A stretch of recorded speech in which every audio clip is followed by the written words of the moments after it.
Hello, I'm Rob Thomas with Club and Resort Business, and welcome to another episode of Club and Resort Talks. Today's episode is brought to us by Two Hemispheres. Two Hemispheres' sweet spot lies in pro shop, fitting studio, amenity design, and fabrication, elevating the member experience to pro shops and adding value to and drive memberships is what their mission's all about. Check out twohemi.com. That's the number 2, HEMI.com.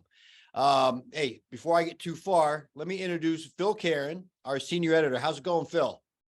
Doing well, Rob.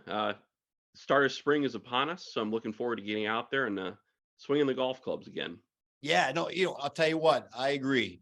And normally I'll throw it to you right away and say, hey, what do you see in the news? But I wanted to bring up the Tiger Woods, Mike Trout combination. TGR Design is going to be designing a golf course, Trout National, the Reserve in Vineland, New Jersey. What do you hear about that? Well, that's a very exciting partnership because you got two huge names in the world of sports. So I think that's an exciting thing. Obviously, it gains the notoriety just from that alone, if you will. And I hope it's a successful venture for them. I really do. Yeah, I think their plan right now, and this is obviously very, very early, but open up in 2025. Okay. And, in addition to the golf course, driving range, clubhouse, all that kind of stuff, I understand there's going to be lodging and a wedding chapel there on property. So that was kind of unique, but looking forward to seeing how that goes. And I'm sure it's going to be in the news a lot over the next year or two.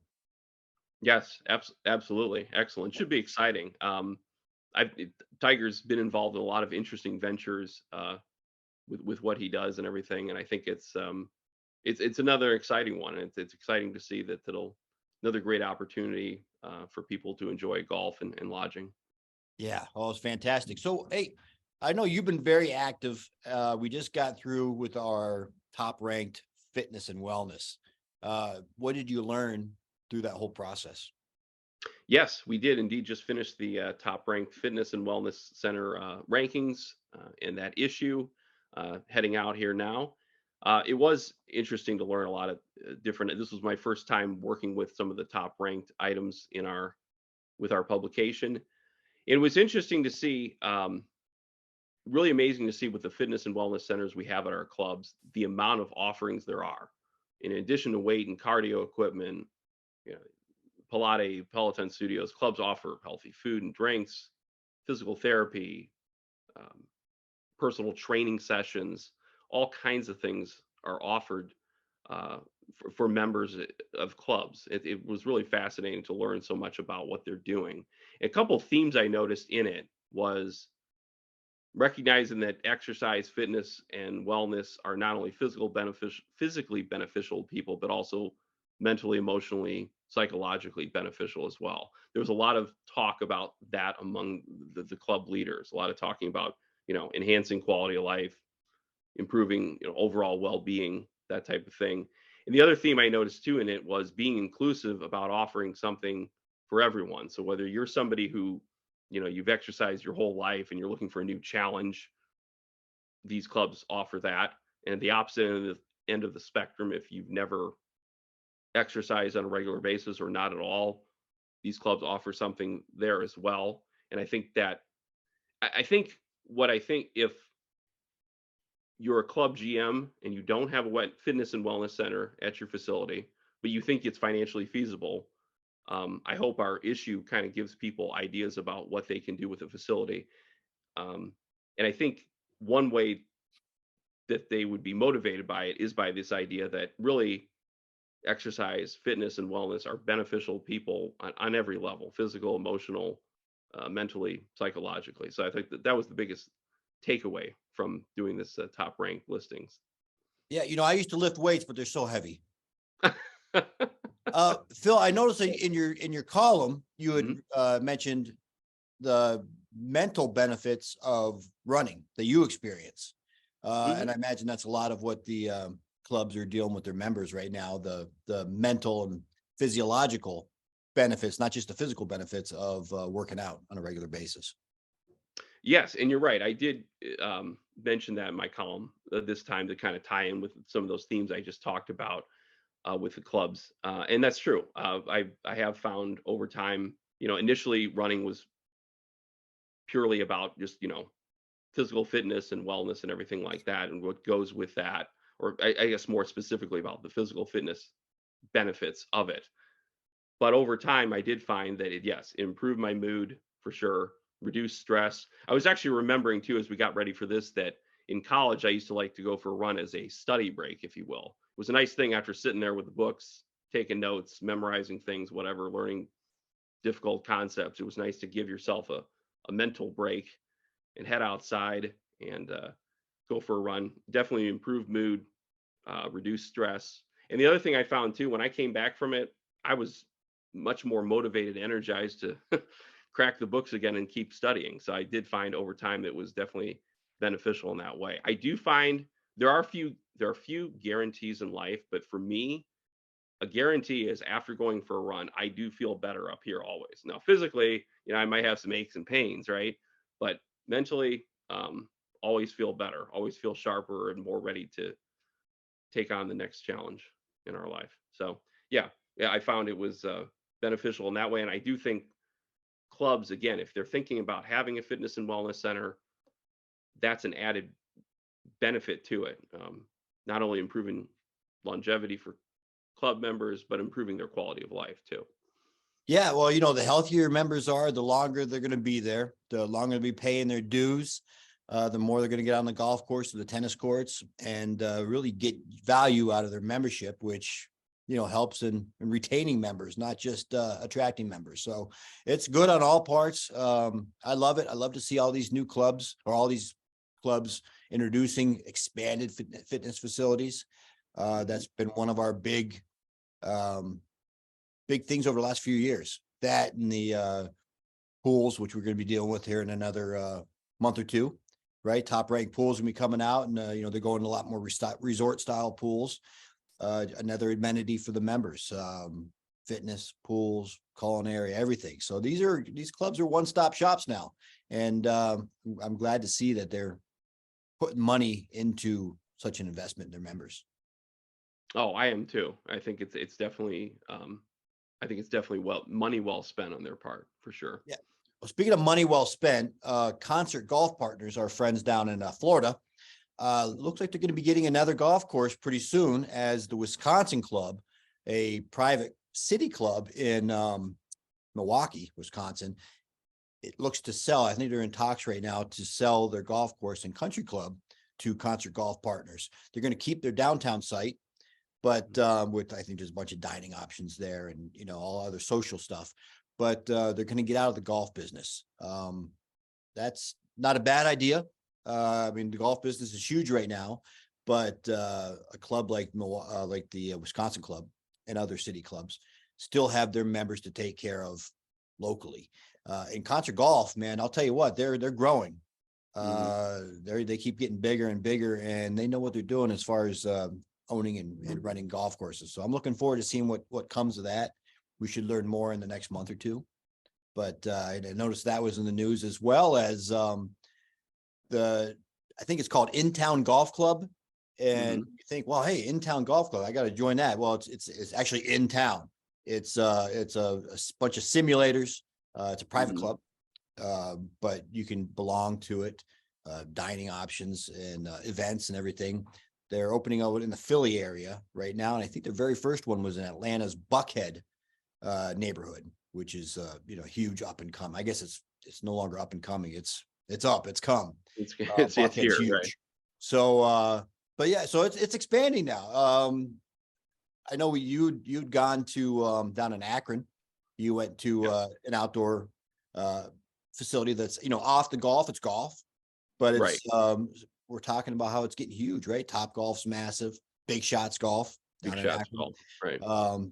Big deal. People are really bringing golf, and I think this in-town golf club is just another advent of what we're seeing.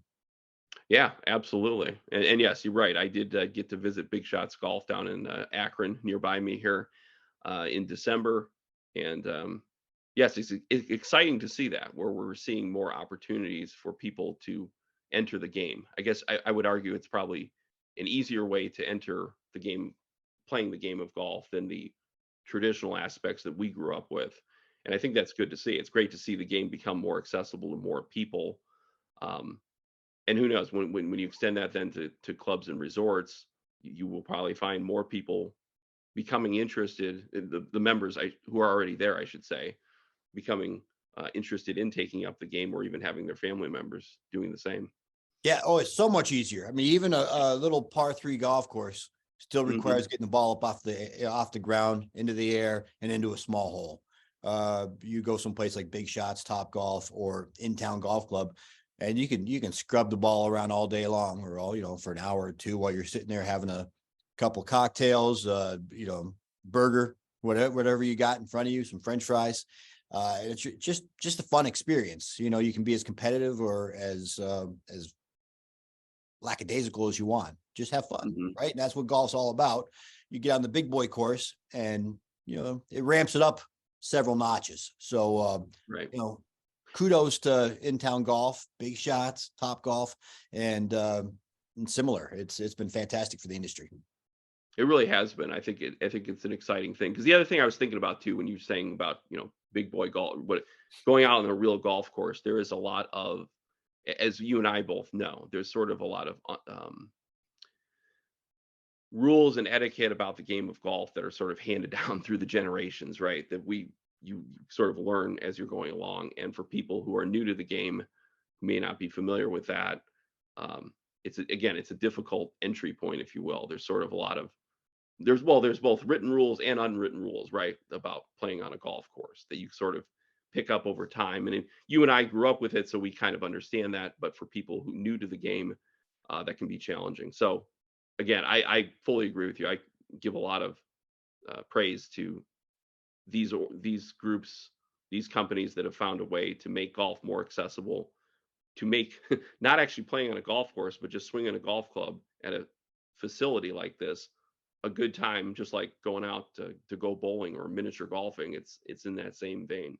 It's great. Yeah, terrific. Hey, before we get to our guest, I wanted to point out that May is Military Appreciation Month. Thank you for all you do, service members across the country, current, past, and future. Encore's Foundation is conducting programs in 15 markets across the country to honor and to assist our military veterans disabled. There's a couple stories on our website right now. If you Google or if you search Encore's Foundation, really inspiring stuff. Former military guys coming back here, either wounded. One guy, he's playing golf with only one original limb, Mm. 2 legs. He lost 2 legs and an arm in overseas, and he's back playing golf, and it's really helped him mentally. Another guy who really struggled with substance abuse when he got back from the service, and how he's taken his military past, and I think he's working for Callaway now. He's really, neck deep in the industry, and it's helped him in so many ways. And that's a lot thanks to Encore's Foundation and all they do. So learn more about that. And in this month, May, take a moment to thank a veteran. And Absolutely. if nothing else, just think about the sacrifices they've given to protect us. I know I've never been in the service. I've benefited from a lot of what they do. They go over to overseas and take care of business that that I guess I wasn't willing to make that sacrifice, and these people have. And thank you for that. Phil, before we cut, I want you to give us a little introduction about what we're going to be showing, who you talk to, and what they can expect in the next segment. Absolutely. Yes, and of course, a moment ago we were just talking about the sort of off-course golf venues that we have out there, in terms of Big Shots Golf, Top Golf, uh, the other, and of course, simulators have become very popular as well. And of course, as we know, National Golf Foundation had their State of the Industry report in late January, talking about, and for the first time, as I understand it, the first time in the 8 years that they have tracked this statistic, the number of off-course participants in golf last year was higher than the amount of on-course participants. First time ever it surpassed. Although the numbers in both those categories are rising anyways, but the number actually did surpass the number of on-course participants. So I spoke with a gentleman named Mason Jones. Mason is vice president of marketing for TruGolf, and TruGolf is a golf technology company that specializes in indoor golf, if you will, particularly with simulators. So he and I recently spoke about rise in off-course participation in golf, why that's happening, why it's beneficial to golf, and of course, what opportunities that presents for country clubs and resorts. So he talked about what his company does in terms of working with clubs and resorts, how his firm can help them with that, and how really there's such a variety of options there in terms of simulators and this technology. It can be used as clubs can have it as a teaching tool. Head Pro can use that as a teaching tool, especially here in the North, sort of off season of golf. A good time to still work with students on their game, different aspects of it. But it can also be an entertainment tool. He even talked a little bit about how you can set up simulators for different types of sports. So a club can use it as something, again, in the winter months. It can be something that's used as entertainment, even for an event, possibly. So if you're a club looking to set up simulator in a permanent way, in a temporary way, this will be a great conversation to listen to today. Terrific. I'm looking forward to it. Let's get to it. The National Golf Foundation's State of the Industry report was released in late January. A lot of interesting data in there. 41 million people participated in the game of golf last year, either in an on-course or off-course setting. First time that total participation levels exceeded 40 million. There's another first in the report. NGF started tracking off-course participation in golf 8 years ago. And for the first time in that 8-year span, the total number of people engaged in off-course participation was higher than the amount of golfers who played on-course. Very interesting. Off-course participation rates actually increased by 13% in 2022. Very interesting. Of course, as we know, there are golf entertainment sites, there are standalone driving ranges, businesses with simulators, all those types of things would be included with off-course participation. I want to talk more about how and why this happens, and of course, what it means for country clubs and resorts. Joining me today in this conversation is Mason Jones. He's Vice President of Marketing at TruGolf, Inc. Mason has previously worked as a PR specialist for PBS Utah. After successful tenures in television, live music, and digital gaming, Mason decided to pursue his lifelong dream of being a professional golf nerd with the rapidly growing golf technology industry. Mason holds a Bachelor's of Science degree in communications from the University of Utah. Mason, welcome to the show. Bill, thank you for having me. I'm excited to be here. Excellent.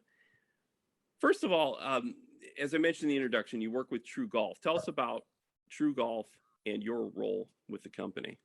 Yeah, so TruGolf is a golf technology company. We specialize in indoor golf.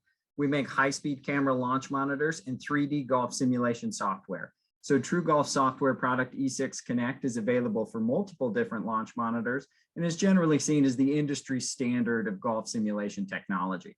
And we were founded around 1999, and this has kind of just been our lane that we picked, as we thought that indoor golf was going to be the easiest way to scale the game and accommodate any rapid explosions of growth. So our core focus has been bringing the outdoor game of golf indoors.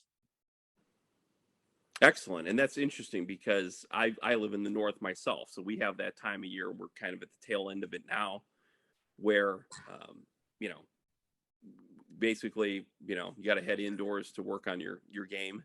And in the past, before these types of opportunities came around, we didn't have a whole lot of, if you will, ways to practice our game during the winter months. And so this really provides, I'm thinking geographically, I would think this is very helpful to people who live in the northern part of the United States. Yeah, absolutely. I mean, golf has always struggled that, rounds and participation will fluctuate based on weather conditions. Here in Utah, 2 years before this year, we were out golfing right now and the weather was actually pretty nice. And I just got a winter weather advisory on my phone. So I think we're going to be blocked from playing green grass golf for a couple more months here. And so obviously I love golf. This is what I want to do with my life, that we've always had restrictions geographically on when and where you can play. Absolutely. And it's interesting, as I was mentioning in my introduction, we're talking about how off-course participation in golf has, or the number of people involved in that has actually surpassed the number of people involved in on-course participation. And it's just fascinating to me as somebody who's golfed for a long time, more than 3 decades. You know, I think about, again, living in the North, and, you know, especially as a kid growing up playing golf, the fun part of golf was getting out on a course and challenging yourself and seeing how you did on a course. And the idea of just going to the driving range was kind of dull and boring. And it's fascinating to me that this industry has been able to, if you will, kind of make golf fun, off-course participation in golf fun. I mean, we know golf, playing on a course is always fun, but the practicing of it was kind of like eating your vegetables, right? It was kind of like you had to do it, but it wasn't really the most fun thing in the world. Sure. Can you kind of talk to, though, what do you think are the factors that have led to that sort of the number of off-course participants actually outnumbering the number of on-course participants in the game? What factors do you see playing a part in that? Absolutely. I mean, I guess the way we've always looked at it, from our perspective, everyone loves golf, whether or not they know it. And I think you're seeing that trend all of a sudden since 2018, 2019, people are really re-embracing the game of golf. And we have more people than ever looking to play. And we've had a trend that we have fewer facilities for them to play at. So it's always been TruGolf's perspective that indoor golf makes golf more available. So now you can play whenever. It means you can go when there's no sun out, you can go when it's raining out, you can go when it's snowing. Second, golf is now more approachable. Like you said before, it used to be you practice to play, but there is kind of an entrance point that's a little bit intimidating for people if they've never learned to play. So you don't want to go out there and start 9, 18 holes, because that's just going to be a long, frustrating day. So these more available experiences also make it more approachable, because you can kind of learn in bite-sized chunks. And we found that people are learning and improving at the game of golf so much faster by utilizing launch monitor technology.